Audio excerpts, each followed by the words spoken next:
Qué gran pasaje de la palabra de Dios, Colosenses 3 del 11 al 17. Justamente este pasaje es el que estaremos viendo el día de hoy dentro de nuestra serie ¿Qué más quieres? Te recuerdo que hemos estado estudiando la carta del apóstol Pablo a los Colosenses de principio a fin, la vamos a estar viendo. Y bueno, hoy nos toca este pasaje, Colosenses 3 del 11 al 17, con el título Nada como la unidad. Nada como la unidad. Yo soy Chucho Hurtado, soy parte del equipo de ministros de nuestra iglesia. Y bueno, reciban un saludo muy grande de parte del pastor titular de Satélite Iglesia Cristiana, nuestro querido pastor Luis Gabriel César, nuestro querido pastor Gary, que en estos momentos, este fin de semana, desde el jueves hasta el día de hoy domingo, ha estado compartiendo la palabra de Dios en Venezuela. Él viajó el jueves muy tempranito a aquel país, se reunieron cerca de 500 líderes y nuestro pastor pudo compartir la palabra de Dios con ellos. Así que estemos orando por favor por su estancia allá, estemos orando por su regreso acá a México y estamos seguros de que fue de mucha bendición la participación que tuvo nuestro pastor por allá en Sudamérica. Y bueno, estamos justamente en esta serie de mensajes titulada ¿Qué más quieres? ¿Qué más quieres? Colosenses 3 del 11 al 17. Espero que tengas ahí abierta tu Biblia. Ya hicimos la lectura. También abre tu app, por favor, de Satélite Iglesia Cristiana. Ahí va a estar el bosquejo de lo que voy a estar compartiendo en esta ocasión en el mensaje de la palabra de Dios. Alguna vez dijo el famoso luchador social y pastor bautista Martin Luther King Jr. la siguiente frase: hemos aprendido a volar como los pájaros, hemos aprendido a nadar como los peces, pero no hemos aprendido el sencillo arte de vivir como hermanos. Dijo Martin Luther King Jr., este famoso luchador social norteamericano, pastor bautista también. Hemos aprendido a volar como los pájaros, a nadar como los peces, pero no hemos aprendido el sencillo arte de vivir como hermanos. Qué importante es la unidad. Si esta frase en el ámbito de lo social, la unidad es importante, imagínate por favor qué tan cierta es en el ámbito de lo eclesiástico, qué tan importante es la unidad de la iglesia. No existe nada como la unidad, es el mensaje de este día, ¿verdad? De hecho Jesús, no sé si tú lo sabías, pero Jesús, dentro de una de las oraciones más famosas que están registradas en los evangelios, en el evangelio de Juan capítulo 17, Jesús mismo oró por la unidad de la iglesia. Oró por la unidad de la iglesia. Es justamente el tema que el apóstol Pablo comparte a los colosenses en esta porción que vamos a ver el día de hoy. Y quiero compartir contigo 5 grandes verdades. 5 grandes verdades acerca de la unidad en la iglesia, tomadas precisamente de Colosenses 3 del 11 al 17. Pero si me lo permites, vamos a orar para poner este tiempo en manos de Dios. Señor, te damos muchas gracias por tu palabra. Gracias porque cada vez que nos acercamos a ella recibimos bendición. Te suplicamos que sea tu Espíritu Santo que nos guíe a toda verdad, como fue la promesa de Jesucristo tu Hijo, y que tu palabra sea predicada y únicamente tu nombre sea glorificado. Señor, queremos escuchar, queremos estar atentos a estas recomendaciones que Pablo dio a los colosenses con respecto a la unidad, que son relevantes también para hoy en día la unidad en tu iglesia. Te suplicamos que nos hables el día de hoy en el precioso y poderoso nombre de Cristo Jesús. Amén y amén. Quiero compartir contigo 5 verdades esenciales acerca de la unidad en la iglesia, basados justamente en Colosenses 3 del 11 al 17. Así que por favor, si tienes ahí tu app, ve anotando cada una de estas 5 verdades. Si tienes ahí tu blog de notas en el celular, también anota por favor estas 5 verdades que Pablo nos regala en este pasaje. En primer lugar, tú y yo estamos unidos en nuestras particularidades. Unidos en nuestras particularidades, primer verdad que nos regala este pasaje. Mira lo que dice el versículo 11. En esta nueva naturaleza, es decir, en Cristo, en esta nueva naturaleza, no hay judío ni no judío, circunciso ni incircunciso, extranjero, inculto, esclavo o libre, sino que Cristo es todo y Cristo está en todos. Colosenses 3, versículo 11. Quiero comenzarte diciendo que muchas veces confundimos el concepto de unidad. Confundimos el concepto de unidad. Creemos que unidad es uniformidad. Creemos que unidad es uniformidad.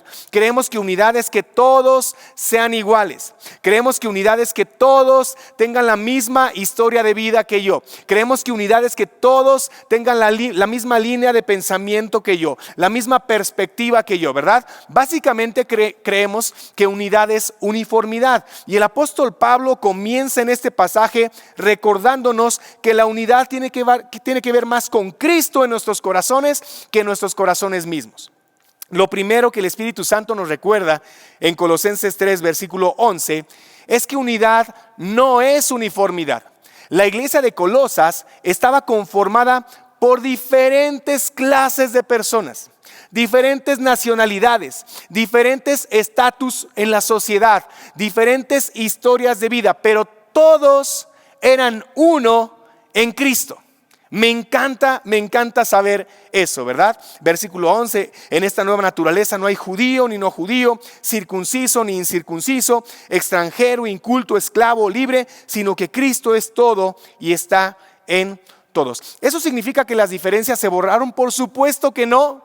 Por supuesto que no. En la iglesia de Cristo había judíos, había no judíos, había personas circuncidadas conforme al rito de Moisés y había personas que no lo eran, había personas que tenían un amo terrenal, eran esclavos, servían como esclavos debido a su precaria situación económica, y también había personas libres, y todos y cada uno de ellos eran parte importante de la iglesia en Colosas, unidos en sus particularidades. Uno de los efectos más grandes del cristianismo en la historia es que derriba las barreras.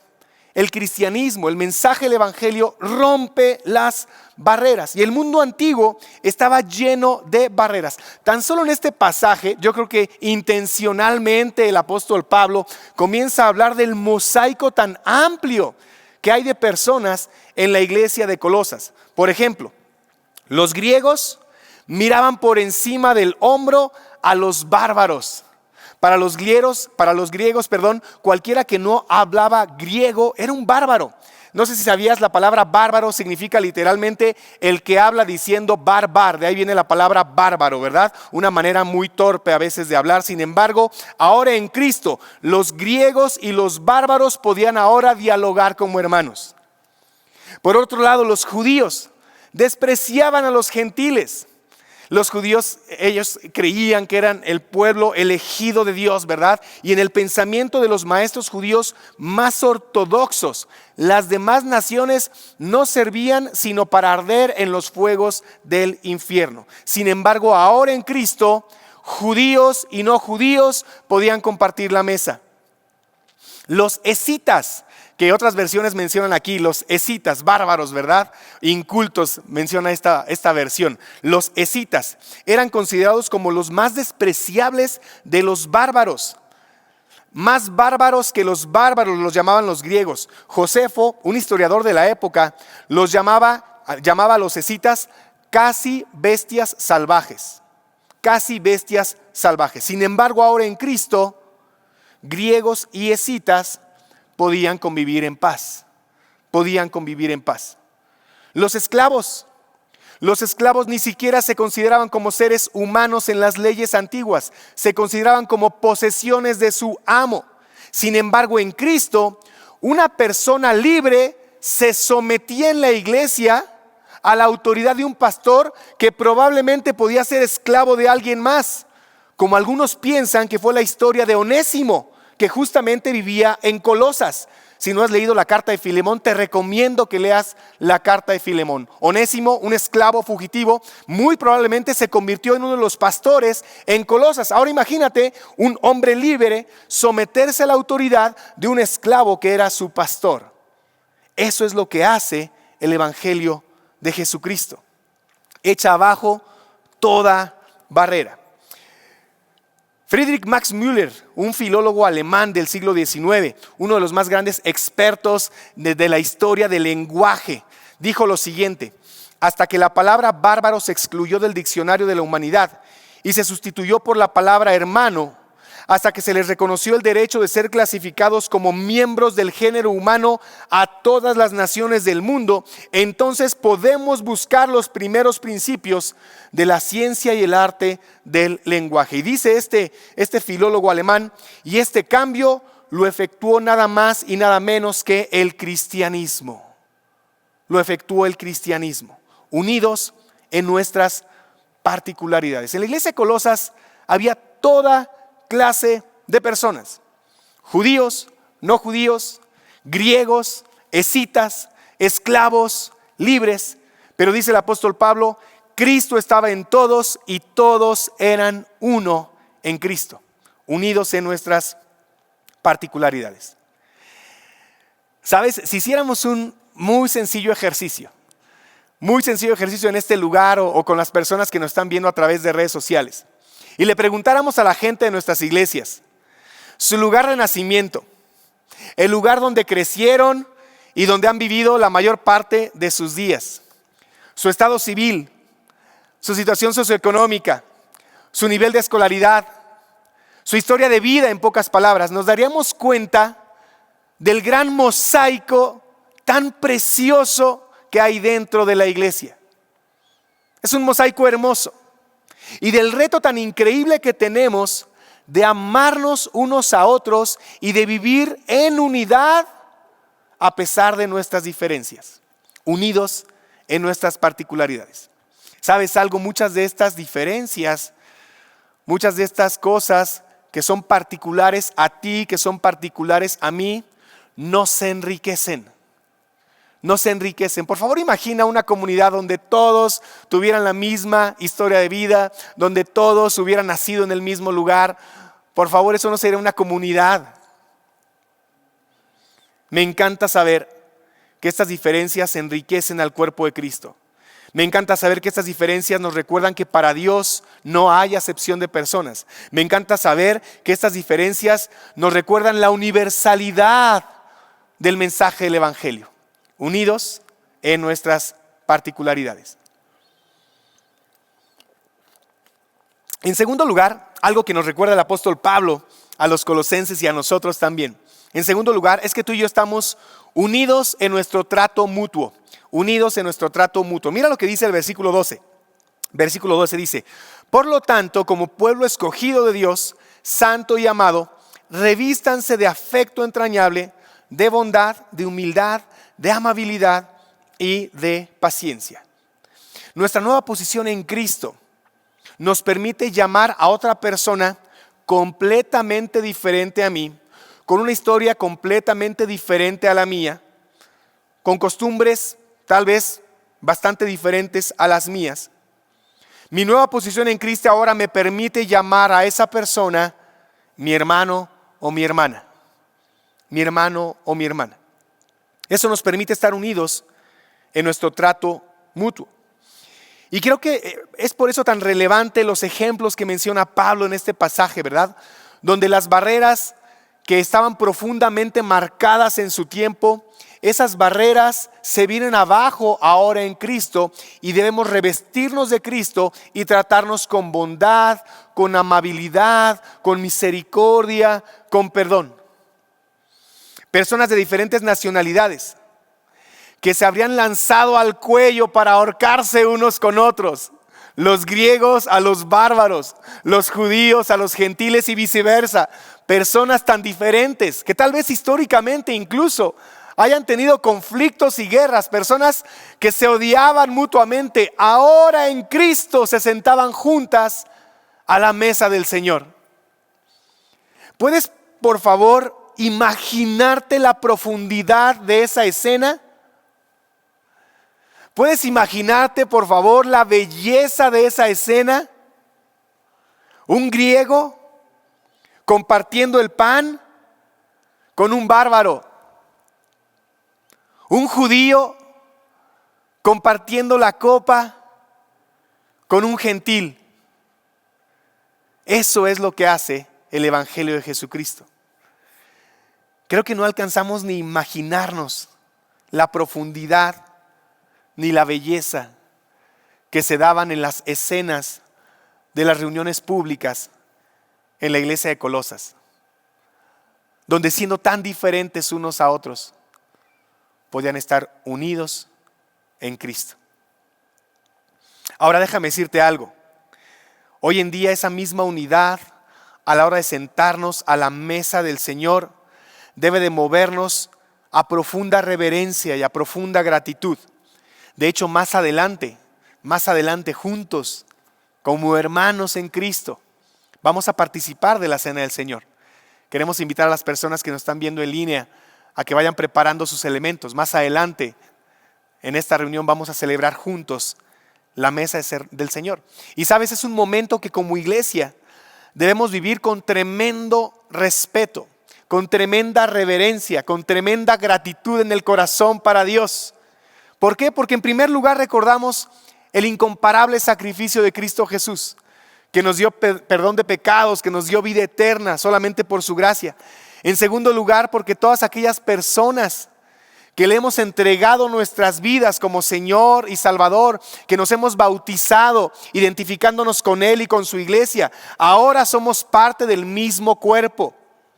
Y en tercer lugar, y en especial el día de hoy, recordamos que aún siendo tan diferentes, si tenemos a Cristo en nuestro corazón, podemos sentarnos a la mesa en unidad. En unidad.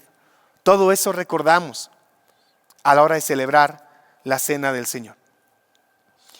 Unidos en nuestro trato mutuo. Y el texto bíblico continúa exhortándonos a cultivar ciertas actitudes unos con otros, ¿verdad? Aquellos que somos llamados santos, que somos llamados amados del Señor, ¿verdad? Y Pablo comienza diciendo, con un corazón compasivo o afecto entrañable, dice esta versión, ¿verdad? Esta facultad a ver a los demás con los ojos de Dios. Aprender a ver a los demás como Dios los ve, con ojos de misericordia, con ojos de gracia, porque así Dios nos ha visto a nosotros. Un corazón bondadoso, dice el apóstol Pablo, esta disposición de buscar el bienestar del otro, todo lo opuesto a la malicia, la bondad, buscar el bienestar del otro, la humildad, esta capacidad dada por Dios, fruto del Espíritu Santo, la humildad, de tener un sano concepto de mi persona y tener un sano concepto de los demás, considerando no solamente mis necesidades, sino las necesidades de la otra persona. Amabilidad, tratar a los demás con el respeto y con la dignidad, simple y sencillamente porque son hechos a la imagen y a la semejanza de Dios. Paciencia, que también puede ser traducida como tolerancia. Todos estas maneras de relacionarnos deben ser cultivadas para fomentar la unidad dentro y fuera de la iglesia de Jesucristo. Unidos en nuestro trato mutuo. Resumiendo este segundo punto, ¿verdad? En nuestro trato con los demás.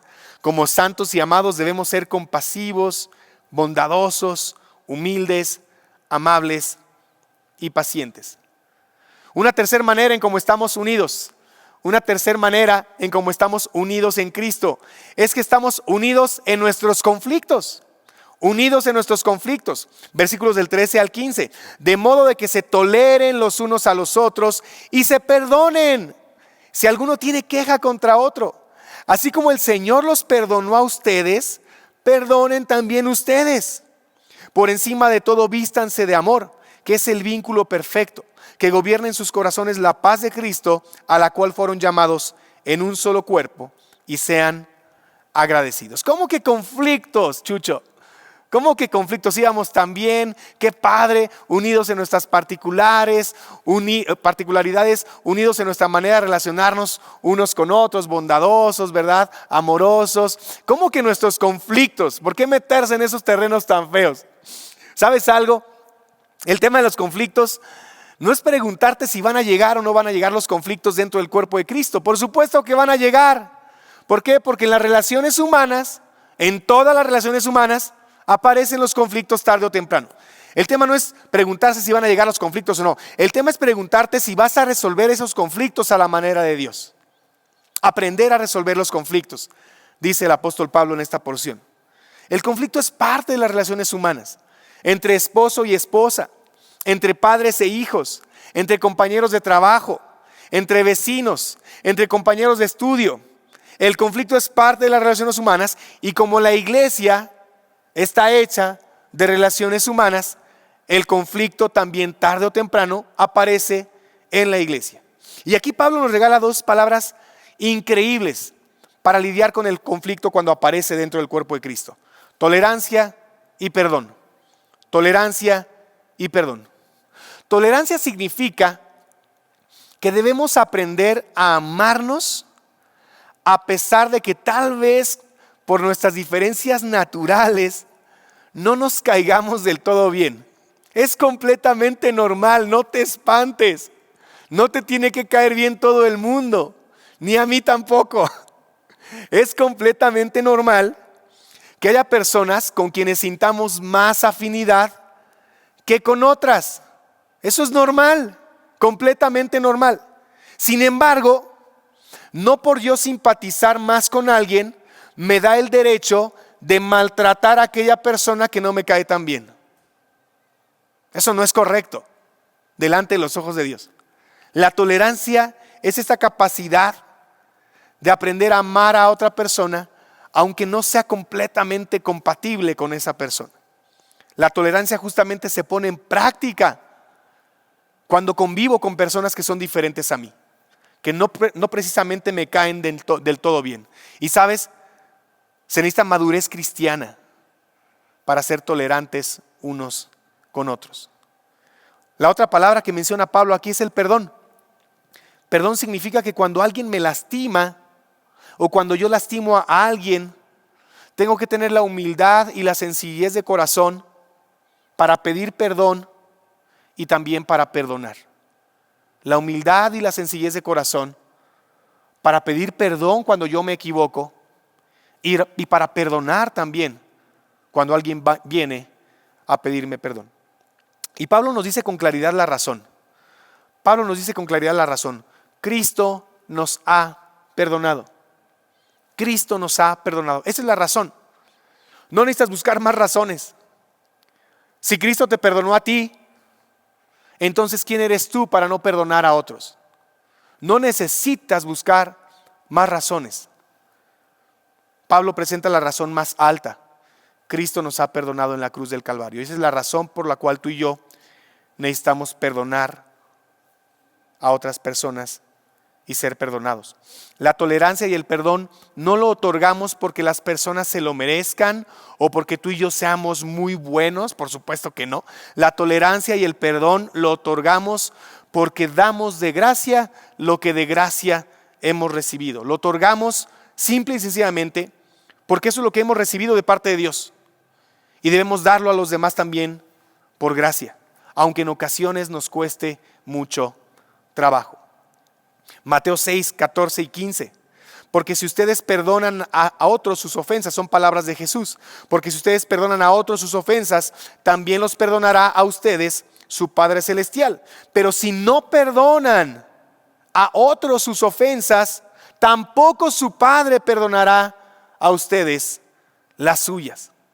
¿Saben? Podríamos pasarnos una serie entera hablando del perdón. Es más, nuestro pastor ha predicado series enteras. Recuerdo una serie que se llamaba El Milagro de la Misericordia, que habló mucho acerca del perdón, ¿verdad? Sermones enteros, nuestro pastor ha hablado acerca del perdón, ¿verdad? Lo que sí es el perdón, lo que no es el perdón. Ahora, el tema de este sermón no es el perdón, el tema de este sermón es la unidad. Sin embargo, parte esencial de la unidad dentro del cuerpo de Cristo es dar y ofrecer perdón basados en lo que Cristo ha hecho por nosotros. Repito, parte esencial de la unidad dentro de la iglesia es dar y ofrecer perdón basados en lo que Cristo ha hecho por nosotros. Las exhortaciones en este pasaje, como en muchas otras partes de la Biblia, siempre van a estar ligadas a la persona y a la obra de Cristo. Así como Cristo los ha perdonado, entonces ustedes tienen que perdonar. Así como yo los he amado, dijo Jesús, entonces ustedes deben amarse los unos a los otros. Siempre las exhortaciones van a estar basadas en lo que Cristo es y en lo que Cristo ha hecho por nosotros. Continúa Pablo diciendo que el amor es el vínculo perfecto. El amor es el vínculo perfecto. Es una de las frases más hermosas de toda la carta a los Colosenses. El amor es lo que une al cuerpo de Cristo. Pareciera que el apóstol Pablo le escribe a los colosenses diciéndoles lo siguiente: lo que les va a llevar a la unidad no es el conocimiento o las profundidades teológicas, no es la obediencia a ciertos legalismos, ritos o tradiciones humanas. Lo que les va a llevar a la unidad es el amor. Lo que les va a llevar a la unidad es el amor. ¿Y por qué? Nuevamente, porque Cristo nos ha amado así y nos pide que nos amemos los unos a los otros de la misma manera. Juan 13:34. Juan 13:34. Si yo los he amado así, ahora quiero que ustedes se amen los unos a los otros. Y hay una hermosa promesa en este pasaje. Hay una hermosa promesa en este pasaje cuando buscamos el amor en nuestras relaciones personales. La paz de Cristo gobernará en sus corazones, a la cual fueron llamados en un solo cuerpo. Qué hermoso, qué hermoso. Cuando intentamos perdonarnos, cuando aún dentro de nuestros conflictos pedimos perdón y perdonamos, cuando intentamos relacionarnos de manera amorosa con otras personas dentro del cuerpo de Cristo, aunque sean tan diferentes a nosotros, cuando nos toleramos a pesar de nuestras diferentes opiniones o puntos de vista en diferentes temas, ¿verdad? Cuando hacemos eso, la paz de Cristo gobierna. La paz de Cristo gobierna. Como iglesia hemos sido llamados por Dios a vivir en paz, como un solo cuerpo. Repito, como iglesia hemos sido llamados por Dios a vivir en paz como un solo cuerpo. Más allá de nuestras particularidades, más allá de nuestros conflictos, hemos sido llamados por Dios a vivir en paz como un solo cuerpo. Y Pablo concluye esta sección diciendo: sean agradecidos, sean agradecidos. De la misma manera, podríamos predicar sermones enteros acerca de la gratitud. Podríamos predicar series enteras solamente de ese versículo: sean agradecidos. De hecho, en la carta a los Colosenses es impresionante. Si tienes tiempo en la semana, revisa cuántas veces el apóstol Pablo exhorta a la gratitud en Colosenses. Hay más de 6 exhortaciones en una carta tan pequeña de Pablo hacia la gratitud. La gratitud es esencial en el corazón del cristiano. Vaya virtud cristiana que es la gratitud, ¿verdad? Un corazón agradecido es un corazón sano. Cuando nos enfocamos en agradecer tantas y tantas y tantas bendiciones de parte de Dios, no acabaríamos, como dice el Salmo 40, ¿verdad? Si yo contara, enumerara tus bendiciones, no acabaría. Salmos 45. Así que, resumiendo este tercer punto, ¿verdad? En nuestros conflictos, unidos en nuestros conflictos, seamos tolerantes, seamos perdonadores, seamos amorosos, seamos pacíficos y seamos agradecidos. Tolerantes, perdonadores, amorosos, pacíficos y agradecidos. En cuarto lugar, tú y yo estamos unidos en la palabra. Tú y yo estamos unidos en la palabra. Dice el versículo 16, Colosenses 3:16, que habiten ustedes la palabra de Cristo con toda su riqueza. Instrúyense, aconséjense unos a otros con toda sabiduría. Canten salmos, himnos, canciones espirituales a Dios con gratitud en sus corazones. Unidos en la palabra. Así como tenemos que diferenciar unidad de uniformidad, ya dijimos que no es lo mismo, ¿verdad? No es lo mismo unidad que uniformidad. Uniformidad es que todos son iguales.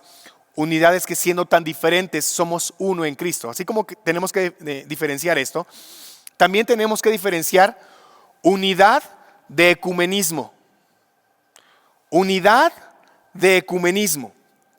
La unidad cristiana no es ecumenismo, no es creer todo, no es compartir con aquellos que creen todo. No, la unidad cristiana no es ecumenismo. La unidad cristiana se da en torno a la autoridad de la palabra de Dios. La iglesia tiene unidad fundamentada en la palabra de Dios. Toda persona que es parte del cuerpo de Cristo acepta eso. Nuestra unidad está basada en la autoridad de la palabra de Dios. De ahí la exhortación del apóstol Pablo en estos versículos, en el versículo 16, de instruirnos unos a otros con la palabra. Eso genera unidad. De aconsejarnos unos a otros con la palabra. Eso genera unidad. De cantar himnos, salmos, juntos como iglesia. Eso genera unidad. Hay una riqueza extraordinaria cuando unos a otros nos compartimos la palabra de Dios. En ocasiones pensamos, ¿verdad?, que las funciones de exhortar, de animar con la palabra, de aconsejar con la palabra, es una función exclusiva de los pastores, de los líderes, de los consejeros. Si bien entiendo este pasaje, es una responsabilidad de todos. Dice el apóstol Pablo, exhórtense con la palabra unos a otros. Anímense en la palabra unos a otros, instrúyanse en la palabra unos a otros. Eso es una responsabilidad que tenemos como cuerpo de Cristo para mantener la unidad. De igual manera, compartirnos unos a otros cantos, salmos, himnos, canciones espirituales es increíble. Es increíble. La música es una herramienta poderosa en la iglesia. Es increíble cuando unos a otros nos podemos compartir alabanzas, cuando unos a otros nos podemos mandar por mensajito un canto, ¿verdad?, que anima nuestros corazones, que glorifica a Dios. Hay una riqueza increíble en eso y esa riqueza genera unidad. La música ha sido parte y seguirá siendo parte de la vida de una iglesia. Damos gracias a Dios por el ministerio musical de esta preciosa iglesia que nos anima, que nos exhorta, que nos edifica. Es justo lo que está hablando el apóstol Pablo en este pasaje. Eso genera unidad. Ya sea que se canten en las reuniones como esta, ¿verdad?, en una reunión dominical como iglesia, o en un culto entre semana, o en las reuniones sociales como una boda, una acción de gracias, en un culto familiar, o en una ocasión festiva, o a solas. Los cantos a Dios siempre son un tónico para el alma y promueven la unidad en la adoración de la iglesia. ¿Por qué generan los cantos esta unidad? Porque juntos centramos nuestra atención en abrir nuestras bocas, nuestras mentes y nuestros corazones para glorificar a Dios. Por eso generan unidad. Porque cuando estamos acá juntos, pensando en lo que estamos cantando, levantando nuestro corazón a Dios, abriendo nuestras bocas para cantar a Dios, estamos generando la unidad dentro del cuerpo de Cristo. Y quiero terminar con una nota, este cuarto punto. A veces tenemos este concepto erróneo de saltarnos el tiempo de alabanza.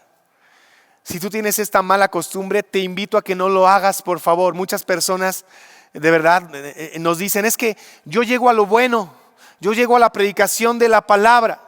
Y no nos damos cuenta que los cánticos, los himnos, los salmos, como dice en este pasaje, han sido, son y seguirán siendo un elemento importantísimo de la adoración del pueblo de Dios para su Señor. No te saltes esos tiempos.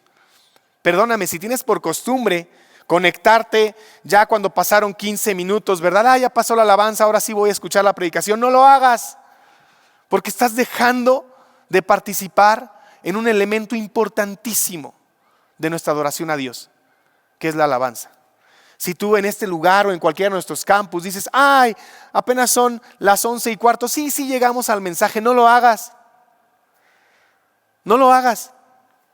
Porque la adoración, los cánticos, los salmos, las alabanzas son parte esencial de nuestra adoración como cuerpo de Cristo a nuestro Señor. Y en quinto y último lugar, y con esto termino, tú y yo estamos unidos en Él. Tú y yo estamos unidos en Él. Termina este pasaje en el versículo 17 diciendo, y todo lo que hagan de palabra o de obra, háganlo en el nombre del Señor Jesús, dando gracias a Dios el Padre por medio de Él. Este precioso pasaje es resumido y llevado a culminación por medio de un principio fundamental de la vida cristiana. Un principio fundamental de la vida cristiana. ¿Cuál es ese principio? Todo lo que hagamos, escucha bien, todo lo que hagamos, hagámoslo en el nombre del Señor Jesús. Y me gusta lo que señala un comentarista bíblico respecto a hacer todo en el nombre de Jesús. ¿Qué significa esto de hacer todo en el nombre de Jesús? Es como una frase mágica, ¿verdad? Ay, en el nombre sea de Dios, así como una frase cliché. Por supuesto que no. ¿Qué significa hacer todo en el nombre de Jesús? Significa que el creyente va a buscar hacer todo en su vida en una relación vital con Jesús. Esto significa en armonía con su voluntad revelada en su palabra, en sujeción a su autoridad como su Señor y en dependencia de su poder, el poder del Espíritu Santo. Repito, en armonía con su voluntad, eso es hacer todo en el nombre de Jesús, hacer todo en armonía con su voluntad, en sujeción a su autoridad y en dependencia del poder del Espíritu Santo. Eso es hacer las cosas en el nombre del Señor Jesús. Y Pablo dice que estamos llamados a todo hacerlo así. Todo, como creyentes. Todo hacerlo en el nombre de Jesús. Conclusión, Colosenses 3, del 11 al 17. Nada como la unidad. Parafraseando un poco este pasaje. Por lo tanto, habiendo aceptado a Cristo como su Salvador, como su Señor, ahora imítenlo a Él.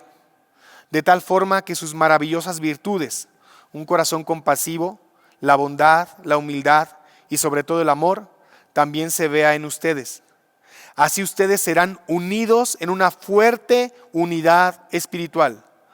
Por consiguiente, la paz de Cristo morará en sus corazones. Que su palabra también viva entre ellos y fluya entre ellos, para que en toda sabiduría se puedan exhortar, se puedan enseñar y se puedan animar unos a otros. Que estén tan llenos de gozo y de gratitud que puedan derramar su corazón en júbilo, cantando no solamente salmos como el dulce cantor de Israel, sino también himnos de alabanza y cualquier cántico espiritual. Así los creyentes vivirán su vida basadas en un solo principio básico. Todo lo que hagan, de palabra o de obra, lo harán en el nombre del Señor Jesús, dando gracias a Dios por medio de Él.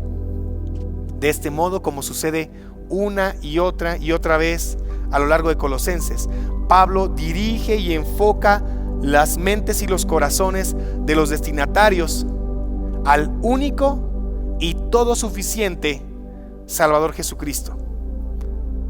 Toda su atención la vuelve a centrar en Jesús. Padre, gracias por tu palabra. Gracias porque estamos unidos en Jesús. Gracias porque aún siendo tan diferentes, con diferentes historias de vida, diferentes trasfondos, diferentes culturas, diferentes naciones, diferentes generaciones, somos uno en ti. Gracias porque nos has llamado a tratarnos con bondad, con humildad, con tolerancia, con perdón. Esto nos lleva a vivir en paz. Esto nos lleva a vivir en unidad conforme a tu palabra. Señor, bendice la unidad de tu iglesia y permítenos, Señor, permítenos alabarte y cantarte juntos como hermanos. En el nombre de Cristo Jesús, nuestro Señor y Salvador, oramos. Amén y amén. Qué mejor manera de cerrar este tiempo que cantar justamente juntos, en unidad, como hermanos. Los que estamos aquí y los que nos están viendo a través de redes sociales, juntos como hermanos, cantar a nuestro Dios y disponer nuestros corazones para celebrar en un par de minutos la cena del Señor. Así que te invito a ponerte en pie y juntos cantemos a nuestro Dios.